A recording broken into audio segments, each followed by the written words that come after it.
नियम है, आज भी नीति नियम। जिसके घर में संपदा की कमी होती है, जिसके घर में कर्जा बढ़ जाता है, लक्ष्मी नहीं आती, बहुत टेंशन की जिंदगी जीता है मनुष्य, व्यापार चल नहीं रहा, बहुत तकलीफ का जीवन चल रहा होता है, तो आज भी नियम है महाराज, आज भी नियम।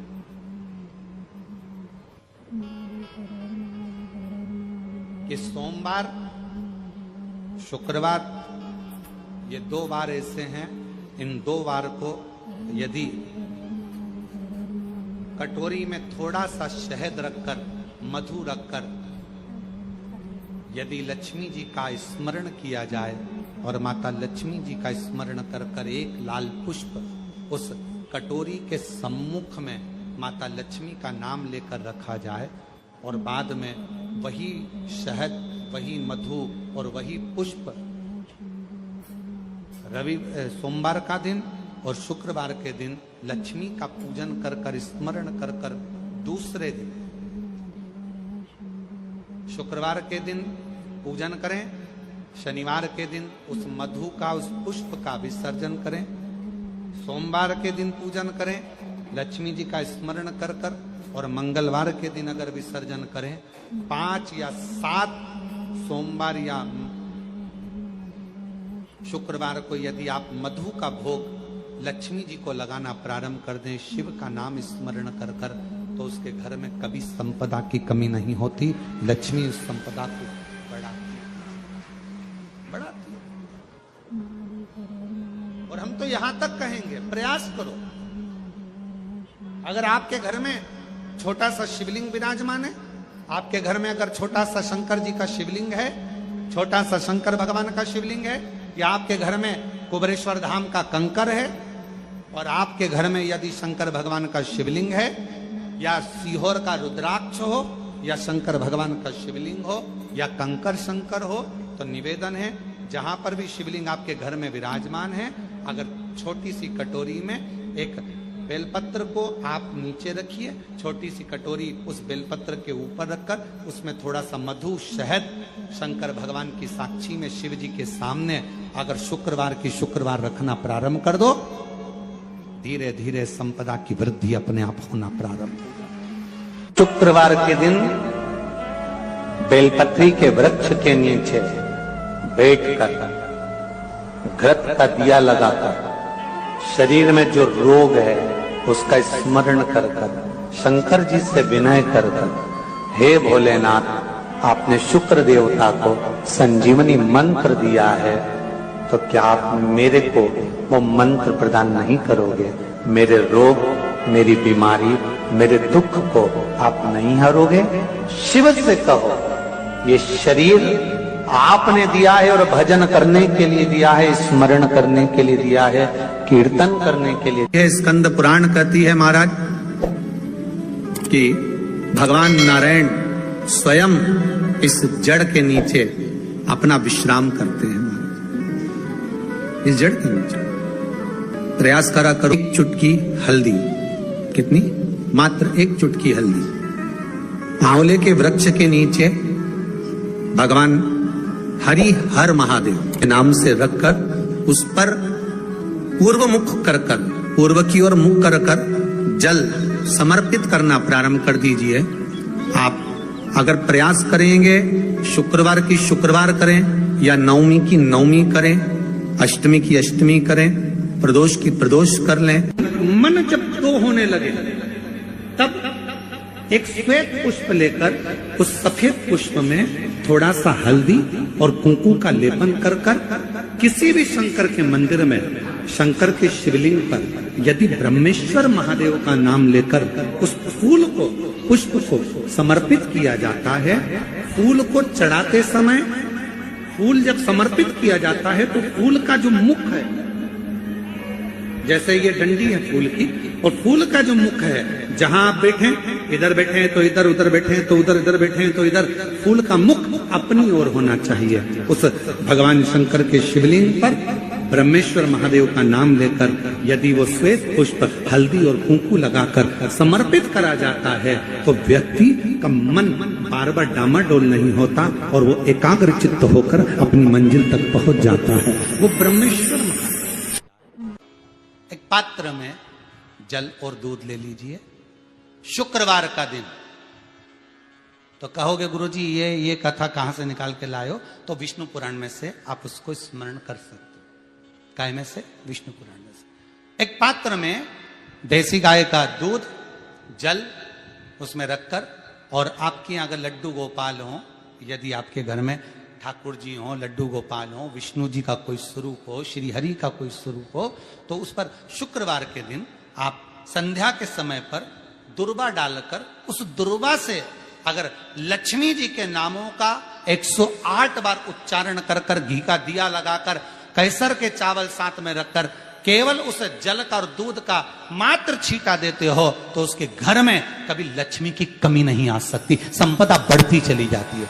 108 बार लक्ष्मी के नाम का मात्र उच्चारण कर लेने पर, भगवान विष्णु के चरणारविंद पर, भगवान विष्णु के चरणों पर केवल उस दुर्वा का, जल का, दूध का सींचन कर देने से भी लक्ष्मी की वृद्धि होती,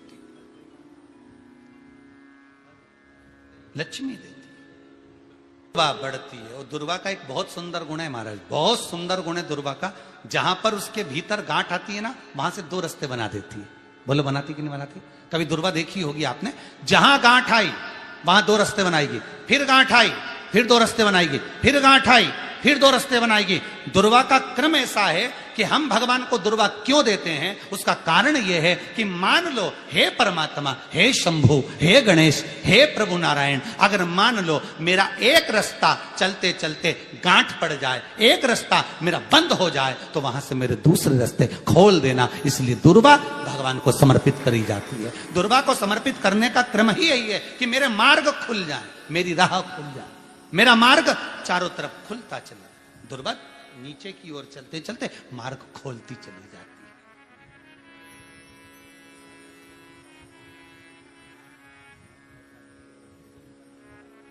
अमृत है ये, इसलिए नष्ट नहीं होती। तोड़ के रख लेना, प्रैक्टिकल करके जरूर देखना, सीवर वाला महाराज कहीं झूठ तो नहीं बोल रही है। तोड़ कर रखो दुर्वा को, बोरी में भर कर रखो, 4 साल 6 महीने 8 महीने बाद सूख जाए, बेकार हो जाए, उसके बाद भी उसको खेत में, बगीचे में कहीं ले जाकर पटक देना, 8-15 दिन पानी देना, देखो फिर वापस वही हरी की हरी होना, वही कहीं ना कहीं से स्फुटित होते फिर आगे बढ़ना चालू कर देगी। उसका तत्व है अमृत, वो अमर है, मरती नहीं, फिर चालू हो जाती। शिव कहते हैं यही अमरता है, यही अमरता है कि दुख आया तो मरने की नहीं सोचना है। तकलीफ आई, कष्ट आया, रोग आया, बीमारी आई, थोड़ा सा तकलीफ आ गई, थोड़ी बीमारी आ गई, थोड़ा दुख आ गया, तो ये मत सोचना मैं मरना है, नहीं नहीं नहीं, अभी तो और जीना है। तो किस लिए जीना है? कोई कहेगा इसको कहीं आसक्तियां होंगी, घर की, परिवार की, कुटुंब की, कबीले की, इसलिए जीना चाहती है, इसलिए जीना चाहता, नहीं। आसक्ति एक रखना कि मैं जीना इसलिए चाहता हूं, मैं और जीना चाहती हूं, इसलिए चाहती हूं कि अब मैं भगवान का भजन करना चाहती हूं। अभी तक मैंने परिवार, कुटुंब, कबीले, संसार के लिए करा, अब जितनी जिंदगी दी उस मालिक ने, अब मैं उसका भजन करूं। दुर्वा भगवान विष्णु को चढ़े, दुर्वा गणेश जी को चढ़े, दुर्वा शिव जी को चढ़े, दुर्वा ब्रह्मा को चढ़े, दुर्वा इंद्र को चढ़े, दुर्वा पितरों को चढ़े। कितना सुंदर कहा है। जिसके घर में पितृदोष प्रबल होता है, बहुत प्रबल पितृदोष है, तो उसके घर के जहां पानी का मटका रखा था, पितृदोष मालूम है ना? पितृदोष का लक्षण क्या होता है? 1 रुपए कमाओ, 1.25 रुपए खर्च हो, समझ लेना पितृदोष। रात्रि को सो गए तुम, बड़े चक नींद आ गई तुमको, बहुत प्रेम से सो गए, सोने के 1.5 घंटे या 2 घंटे बाद तुम्हारी नींद खुल जाए और कम से कम आधे घंटे तक तुमको भूख लग रही हो, समझ लेना पितृदोष है। सोकर उठने के बाद में जैसे ही 1-2 घंटे की नींद हो गई और अचानक नींद खुल गई और तुम्हें भूख लग रही है, भूख लग रही है, प्यास लग रही है बहुत तेज, अभी सोए हो, 1.5 घंटा ही हुआ, 2 घंटा ही हुआ, भूख लगने लगी, बहुत तेज भूख लग रही है, समझ लेना पितृदोष। पितृ भूखे हैं, भोजन की याचना कर रहे हैं, भोजन की याचना। सोने के बाद तत्काल नींद खुले 2 घंटे के बाद भूख लगे, उसका भी एक समय बताया है महाराज ब्रह्मवर्ता पुराण के अंतर्गत कि रात्रि को सोने के बाद में 1 घंटे की नींद हो जाए और उसके बाद में 2 घंटे के अंदर वापिस नींद खुल जाए और भूख लगने लगे तो समझ लो पितृ भूखे हैं, भोजन मांग रहे हैं, अन्न मांग रहे हैं, पितृ दोष है।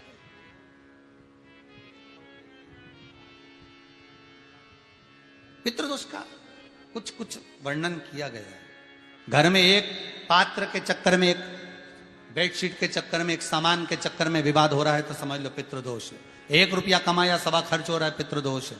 घर में एक बीमार, दूसरा फिर बीमार हो गया, तीसरा फिर बीमार हो गया, एक ठीक हुआ, एक बीमार हुआ, पितृदोष है। पितृदोष का भाव तो उसके लिए करना क्या है? शिव महापुराण की कथा कहती है, सुंदर गणेश जी का चरित्र वर्णन करता है, स्कंद पुराण कहती है, विष्णु पुराण कहती है कि दुर्वा 21 दुर्वा की गांठ बनाकर, 7 गांठ 21 दुर्वा की बनाकर जो अपने पितरों का मटका, मटका मतलब परिंदा, हंडा, जो भी पानी का भरते हो, उसके नजदीक में मात्र एक कटोरी में चावल रखकर उसमें अगर दुर्वा रख देता है तो मात्र 5 या 7 दिन में पितृदोष समाप्त होना प्रारंभ हो जाता है। उसके घर में लक्ष्मी की वृद्धि होने लगती है, सुख शांति अपने आप आने लगती है, उसका क्लेश समाप्त हो जाता है। दुर्वा में वो गुण है जो पितृ भी उसका भाग अमृत तत्व प्राप्त करना चाहते,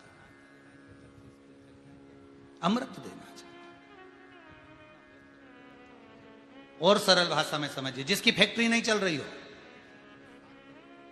फैक्ट्री में बार बार कुछ तकलीफ आ रही हो, गाड़ियां नहीं चल रही हो, 4 व्हीलर गाड़ियां ले रखी हैं, कभी ट्रक गड़बड़ हो रहा है, कभी ट्रक में ये हो रहा है, कभी गाड़ी में ये हो रहा है, कभी बस में ये हो रहा है, बस एक काम करना है, दुर्वा का थोड़ा सा भाग लेकर पानी के लोटे में उसको डालकर 5 अक्षत के दाने उसको पटक कर उस गाड़ी के अंदर उस कलश को रख दो, बस आधे घंटे के लिए, और उस पानी को चक्के के चारों तरफ डालते डालते जाइए दुर्वा के साथ में, तकलीफ नहीं देगा। फैक्ट्री का भी यही प्रमाण है। दुर्वा में वो अमृत तत्व छुपा है जिसका सुख आनंद दे जाता है, आनंद। शिव पुराण कह रही है महाराज, दुर्वा का एक नाम और है, उसका नाम है अमृत जन्मा। क्या नाम है? अमृत जन्मा, दुर्वा का एक नाम और है। मारवाड़ी लोग इसको ध्रुवी बोलते हैं, ध्रुव बोलते हैं। दुर्वा का वो सुख, शंकर भगवान गौ माता दूध की धार लगाती है, इसलिए दुर्वा का दूध से बड़ा मिलन है, बड़ा आनंद है, बड़ा बड़ा सुख है। कोई भी ग्रह अनुकूल नहीं है, सब बेकार चल रहे हो, सब प्रतिकूल चल रहे हो, दूध के पात्र में दुर्वा डाल लो, पीपल के वृक्ष के नीचे चढ़ा कर आओ, राहु केतु शुक्र शनि जो भी गड़बड़ है सब सुधरना चालू हो जाता है। दुर्वा का वो सुख। जिस नदी में स्नान करो, तीर्थ में जाकर उस नदी के पास में कोई बगीचा लगा हो, वहां की दुर्वा को तोड़कर स्नान करते समय नदी में मात्र विसर्जन कर देने पर पितरों को पिंड पहुंच जाता है। मात्र उस दुर्वा का विसर्जन कर देने पर पितरों को पिंड का भाग मिल जाता है। अभी ना तो तुम्हारे पास में आटा है, ना तुम्हारे पास में चावल है, ना तुम्हारे पास में पिंड है, ना कोई तुम्हें संकल्प छुड़ा रहा है, ना कोई तुम्हारे पास में वस्तु है, उसके बाद भी पितरों को भाग मिल रहा है। काय से? केवल एक दुर्वा के तत्व से। स्नान करने से पहले पवित्र नदी में, गंगा यमुना नर्मदा सरयू आदि किसी पवित्र नदी में आप स्नान कर रहे हो, वहां के बगीचे में घूमकर आप जाते तो हो, पैदल ही नहाने जाते हो, तो घाट के आसपास में कोई बगीचा, वहां की दुर्वा तोड़ ली, एक दुर्वा नहाने से पहले अपने पूर्वजों पितरों के नाम से नदी में छोड़ दी। फूल तो छोड़ते ही हो, दिया भी छोड़ते हो, बस एक ही चीज नहीं छोड़ते, वो दुर्वा, और वो ही काम की, वही काम की। तुम कुछ छोड़ो ना छोड़ो, एक दुर्वा का भाग छोड़ दिया, वो पितरों के लिए सुख प्रदान करने वाला। शिव पुराण कह रही है महाराज, देवताओं को अमृत कितनी बार मिला?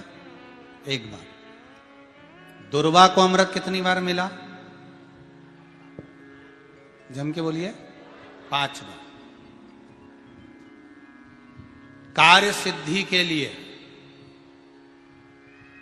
5 दुर्वा गणेश जी को चढ़ाई जाती है, आज भी नियम है।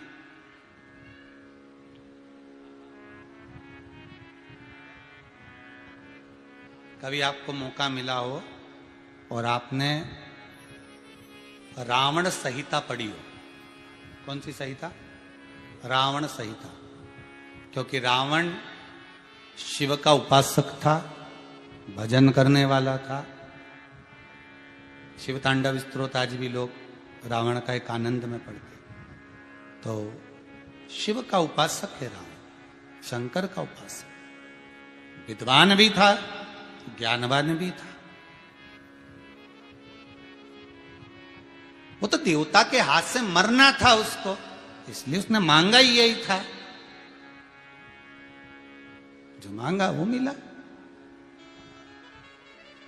तो रावण संहिता अगर किसी ने पढ़ी हो तो उसको मालूम होगा, रावण संहिता में 4 तरह के तिलक का महत्व बताया। कितने तिलक? 4। उन 4 तिलक में सर्वश्रेष्ठ तिलक रावण बताता है। एक तिलक सर्वश्रेष्ठ है, वो है दुर्वा। जो दुर्वा होती है, उस दुर्वा को जलाकर उसकी भस्म तैयार कर कर उसमें गाय का, श्वेत गाय, कौन सी गाय? सफेद। उस गाय के शरीर पर कोई दाग ना, उसके शरीर पर पूर्ण तरह से श्वेत हो, ना लाल उसमें कोई धब्बा हो, ना काला धब्बा हो, ना कोई कलर हो, बस केवल श्वेत। रावण संहिता में 4 तरह के तिलक का प्रमाण दिया। तो एक तिलक रावण संहिता में वर्णन आया, एक तिलक का जो व्याख्यान वर्णन किया गया, उसमें दुर्वा को जलाकर राख कर कर भस्म बनाकर उसमें गाय का घी, देसी गाय का घी मिलाकर और उसका बिंदी, उसका तिलक मस्तक पर लगाकर या नैनों में सुरमा लगाकर जो व्यक्ति जिस किसी से मिले वो उसका हो जाता है। उस दुर्वा में इतना प्रबलता आ जाती है, अमृत तत्व जुड़ा हुआ है दुर्वा के। रावण संहिता में 4 तिलक बताएं, उसमें से सबसे 4 तिलक में अलग अलग, एक बेलपत्री की जड़ का तिलक है, एक आंकड़े की जड़ का तिलक है। रावण संहिता में 4 तिलकों का वर्णन है, उसमें मुख्य है सबसे ज्यादा।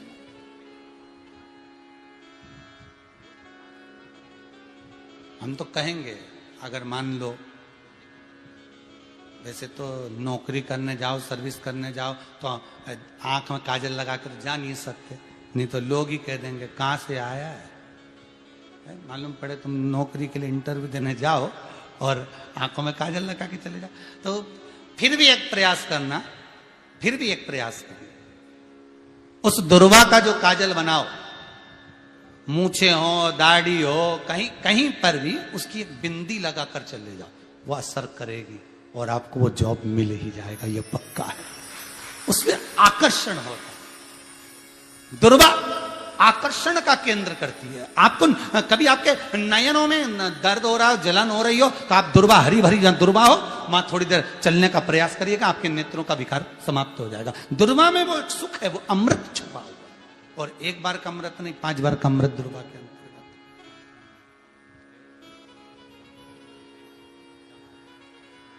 कौन से देवता हैं जिनके ऊपर दुर्वा का जल दूध में मिला हुआ छीटा जाए? श्वेत गाय के। देखो दूध का प्रमाण बार बार दुर्वा के साथ आया, उसका कारण क्या है? क्या कारण हो सकता है उसका? उसका एक कारण है, समुद्र मंथन के समय पर सबसे पहले कुछ निकला था, तो समुद्र मंथन में सबसे पहले निकली थी गौ माता निकली थी। क्या निकली थी? गाय। सबसे पहले निकली थी गाय। और कितनी गाय निकली थी? 5। पहली नंदा, दूसरी सुभद्रा, तीसरी सुरभि, चौथी सुशीला, 5वीं बहुला। ये 5 गाय समुद्र मंथन में निकली। अब समुद्र मंथन में जब गौ माता निकली तो सारे 33 कोटि देवता मंथन में जो लगे हुए थे, उन मंथन को करते करते देवता थक चुके थे। सारे देवता थक चुके थे। बहुला सुरभि और सुशीला से बोली, सुभद्रा से बोली, नंदा से बोली, अपना काम है, एक काम करो, अपन आप रूप दूध की धार बहाना प्रारंभ करो। अपने आप दूध की धार हम मृत्युलोक में हम भेजें इन देवताओं के लिए, तो देवताओं को अमृत तत्व मिलेगा, आनंद होगा। और गौ माता ने ऊपर खड़े होकर जो दूध बहाना प्रारंभ करा, वो देवताओं के मुख में आधा तो गया और आधा दूध समुद्र पर जब गिरा, और जो मंथन चल रहा था उस मंथन के चलते, कभी दूध का दही का मंथन करना तो क्या निकल कर आएगा, मक्खन आ जाएगा। वो मक्खन तेड़ता हुआ समुद्र की लहर से दुर्वा पर जा पड़ा। इसलिए आज भी दुर्वा के साथ में गौ माता के दूध का बड़ा प्रमाण है, वो भी देसी गाय, जर्सी नहीं, विदेशी नहीं, देसी गाय। और देसी गाय का दूध का बड़ा बड़ा प्रमाण है साहब। हम कई बार कथाओं में कहते हैं, जैसा खाया अन्न, बोलते जाओ, वैसा हो गया मन। जैसा पिया पानी, वैसी हो गई वाणी। और जैसा पिया दूध, वैसी बन गई बुद्ध। बुद्धि कैसे बनी है? दूध से बनी। डब्बे का दूध पियोगे तो डब्बे हो जाओगे, थैली का दूध पियोगे तो थैली, बोतल का दूध पियोगे तो बोतल। दूध का बड़ा असर।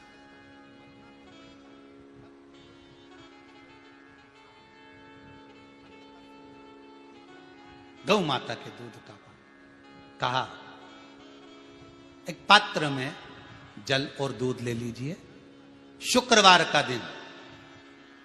तो कहोगे गुरुजी ये कथा कहां से निकाल के लाए हो? तो विष्णु पुराण में से आप उसको स्मरण कर सकते हो। काय में से? विष्णु पुराण में से। एक पात्र में देसी गाय का दूध, जल उसमें रखकर, और आपके अगर लड्डू गोपाल हो, यदि आपके घर में ठाकुर जी हो, लड्डू गोपाल हो, विष्णु जी का कोई स्वरूप हो, श्री हरि का कोई स्वरूप हो, तो उस पर शुक्रवार के दिन आप संध्या के समय पर दुर्वा डालकर, उस दुर्वा से अगर लक्ष्मी जी के नामों का 108 बार उच्चारण कर कर, घी का दिया लगाकर, कैसर के चावल साथ में रखकर, केवल उस जल का और दूध का मात्र छींटा देते हो, तो उसके घर में कभी लक्ष्मी की कमी नहीं आ सकती, संपदा बढ़ती चली जाती है। 108 बार लक्ष्मी के नाम का मात्र उच्चारण कर लेने पर, भगवान विष्णु के चरणारविंद पर, भगवान विष्णु के चरणों पर केवल उस दुर्वा का जल का दूध का सींचन कर देने से भी लक्ष्मी की वृद्धि होती, लक्ष्मी देती।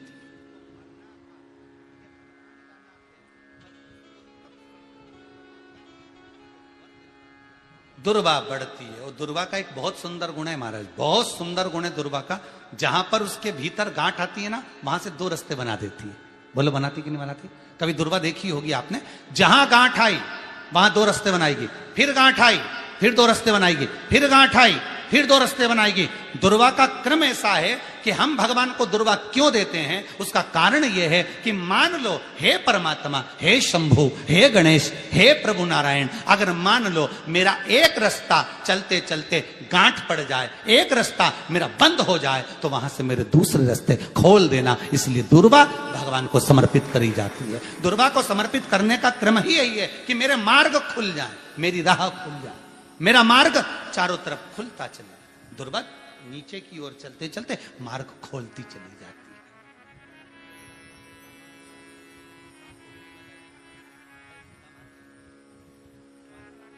अमृत है ये, इसलिए नष्ट नहीं होती।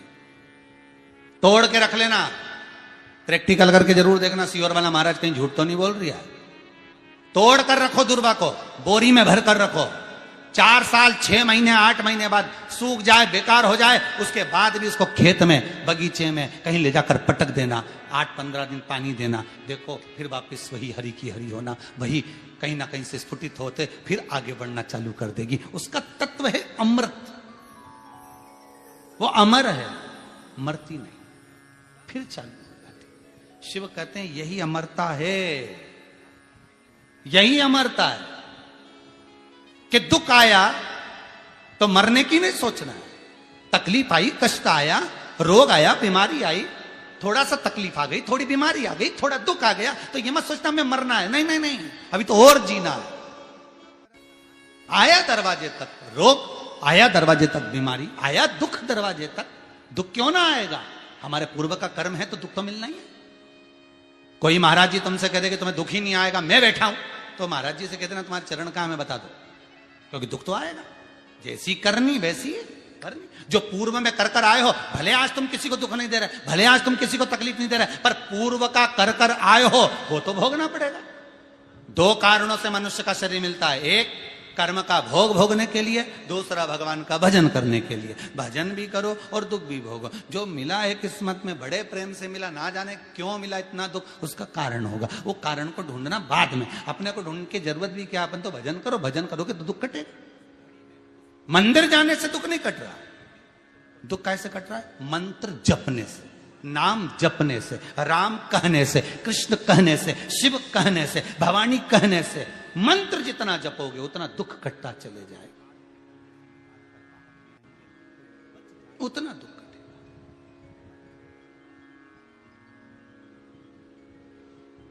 भोला सब दुख काटो हमारा, ओ भोला सब दुख काटो हमारा।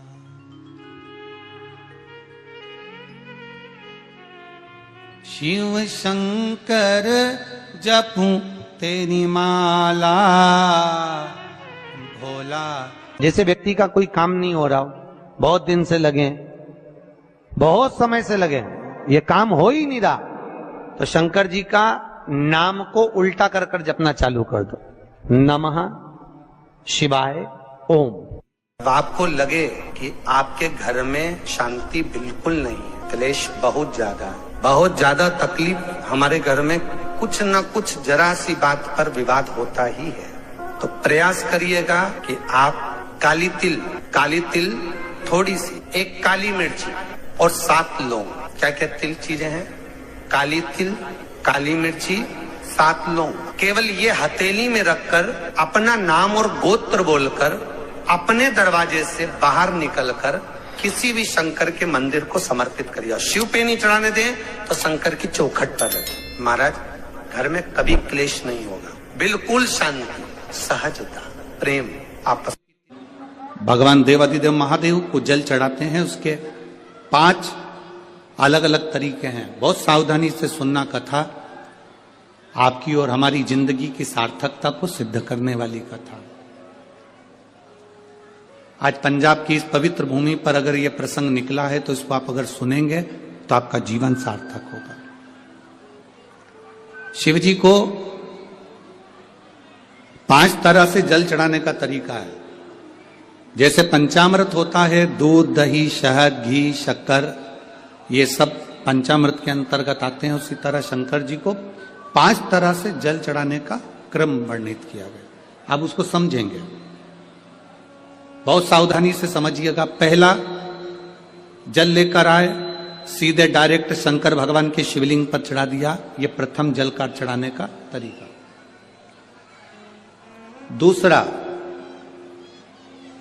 जहां से पानी बहकर जाता है, जहां से जल बहकर जा रहा है, उसके ठीक विपरीत जल उत्तर में जा रहा है, आप दक्षिण में खड़े होंगे और दक्षिण में खड़े होकर उत्तर की ओर मुख करेंगे और शिव जी को जल समर्पित करेंगे।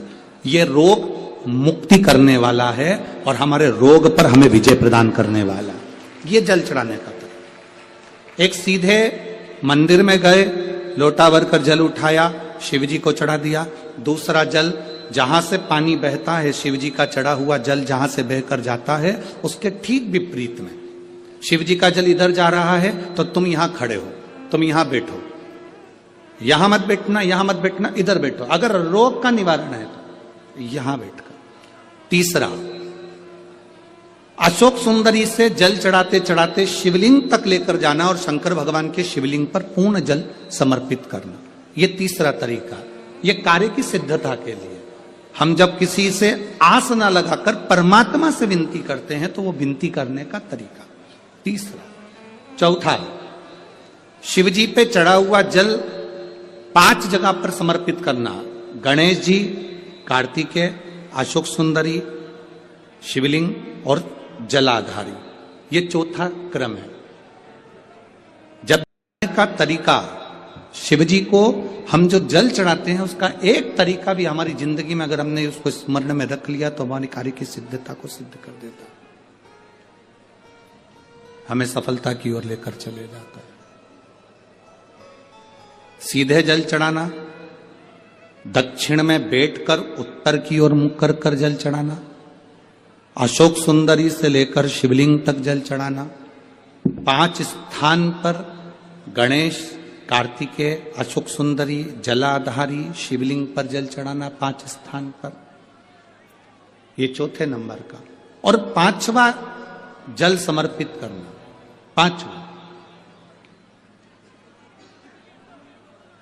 5वें नंबर का जल।